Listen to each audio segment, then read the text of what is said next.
The Harrison mansion stood like a palace on the hill. Tall iron gates protected the entrance. Luxury cars lined the driveway. Security guards watched every corner. To the outside world, it looked like the perfect life. But inside the mansion, there was silence. The kind of silence that feels heavy. Every evening, billionaire Richard Harrison walked slowly through the marble hallway. His expensive shoes echoed against the floor. He stopped in front of a white door. Behind that door was his daughter. Richard took a deep breath and opened it. Inside the room, Emily Harrison sat quietly in her wheelchair near the window. She stared outside, watching children playing in the distance. Running. Laughing. Doing things she could no longer do. 2 years earlier, a terrible car accident had changed everything. Emily survived. But her legs did not. Since that day, the mansion had never felt the same. Before the accident, Emily was full of life. Her favorite thing in the world was dancing. Music filled the mansion almost every day. She would spin across the living room floor, laughing as her father watched proudly. Richard remembered those days clearly. Her tiny feet moving across the floor. Her bright smile. Her voice shouting, "Dad, watch this." But after the accident, the music stopped. Doctors visited the house again and again. Therapies. Treatments. Specialists from around the world. But the answer was always the same. Emily might never walk again. Richard had billions of dollars.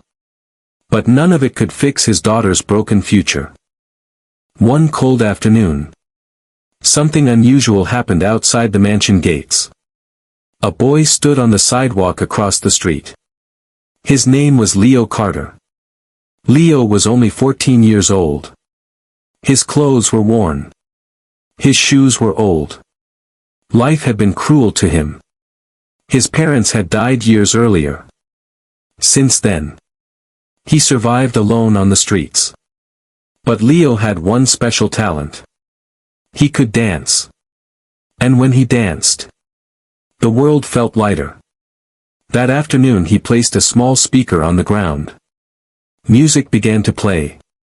And Leo started dancing. Spinning. Jumping. Moving with incredible energy. People walking by stopped to watch. Some even dropped a few coins near his feet. But Leo wasn't dancing for money that day. Not really. He was dancing because it made him feel alive. One cold afternoon, something unusual happened outside the mansion gates. A boy stood on the sidewalk across the street. His name was Leo Carter. Leo was only 14 years old. His clothes were worn. His shoes were old. Life had been cruel to him. His parents had died years earlier. Since then, he survived alone on the streets. But Leo had one special talent. He could dance. And when he danced, the world felt lighter. That afternoon he placed a small speaker on the ground. Music began to play. And Leo started dancing. Spinning. Jumping. Moving with incredible energy. People walking by stopped to watch. Some even dropped a few coins near his feet. But Leo wasn't dancing for money that day.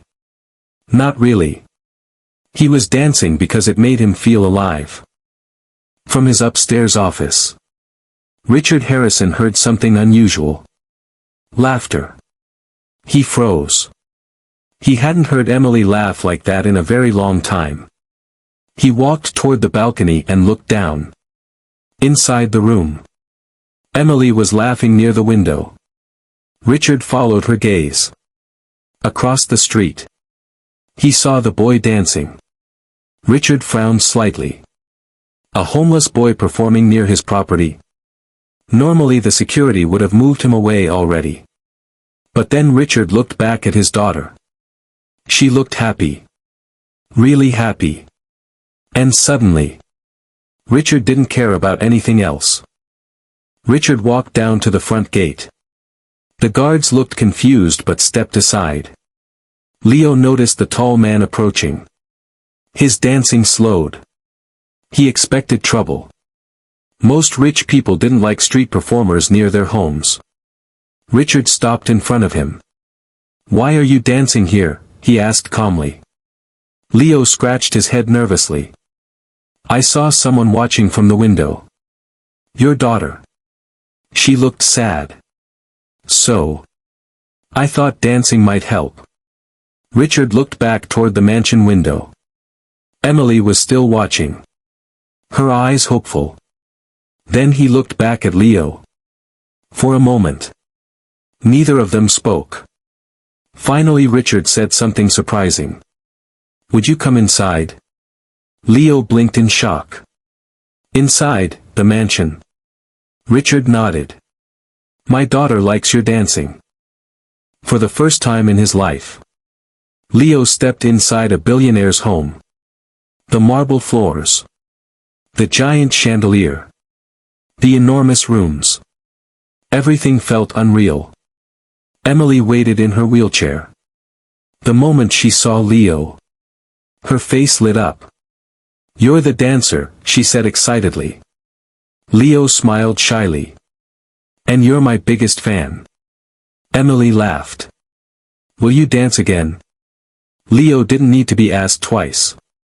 Music started playing from his small speaker. And he began dancing again. Spinning across the huge living room. Emily clapped happily. Maria wiped tears from her eyes. And Richard stood quietly in the doorway, watching something magical happen.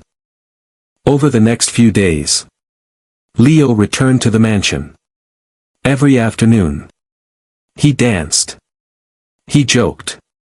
He made Emily laugh. For the first time since the accident, Emily felt alive again. Even Dr. Patel noticed the change. "She seems more motivated," the doctor told Richard. Emotional recovery can help physical recovery. Richard thought about that all night. Then the next morning, he made a decision. One that surprised everyone. Richard called Leo into his office. The boy looked nervous. "Did I do something wrong?" Leo asked. Richard shook his head. "No. You did something right." He paused. "You made my daughter happy again." Leo looked down shyly. "I just like making people smile." Richard leaned forward. "How would you like to live here?" Leo froze. "You mean, stay here?" Richard nodded. "You'll have a room, food, school. And your job will be simple. Help my daughter dance again." Leo couldn't believe what he was hearing. A boy who slept on sidewalks was being offered a home in a mansion. Months passed. Something amazing began happening. Every day Leo helped Emily practice small movements. Tiny exercises. Simple dance steps. Lots of laughter. Slowly, Emily's legs grew stronger. Then one afternoon, something unbelievable happened. Emily pushed herself up from the wheelchair. And stood. Only for a moment. But it was enough. Richard's eyes filled with tears. Maria gasped. And Leo shouted with joy. The doctors later called it incredible progress. But Richard knew the truth. Sometimes miracles don't come from money. They come from kindness. Because the homeless boy who once danced outside the gate had given his daughter something priceless. Hope. And in return, Richard gave Leo something he had never had before.